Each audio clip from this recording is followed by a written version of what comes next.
One day, tens and tens of thousands of years ago, a caveman greatly exaggerated the story of his adventures while hunting in order to make himself look like a hero, and therefore accidentally invented Netflix. Hello, I'm Chris Carl, and in a series of videos here on TikTok, I'm going to be giving you actors tips and drama games, as well as behind-the-scenes stories and also terminology from the world of film, theatre and television. But before that, what is acting and why is it? Well, it all started way back in that cave, because we've been telling stories since the beginning of time. And storytelling is a way of passing on history, social norms and ways to behave, community, empathy, socio-cultural norms, and also, of course, to distract us and entertain and amuse us as well. And it all started back in ancient Greece. A fellow called Aristotle came up with the 6 elements of theatre, and I'll be covering that in another video.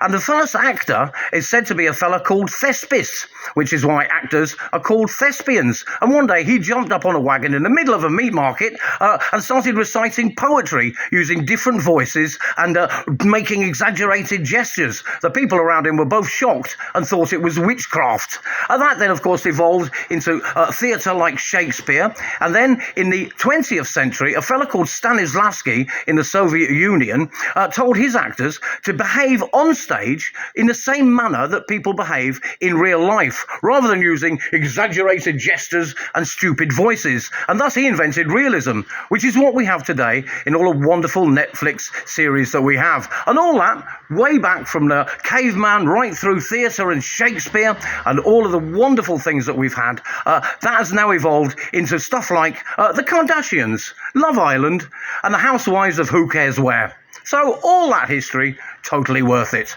But acting is, in fact, still very relevant. So do follow and like my videos. And before that, please post a little comment below telling me who your favourite actor is. Thank you so much for listening, and see you next time. And as they say, cut!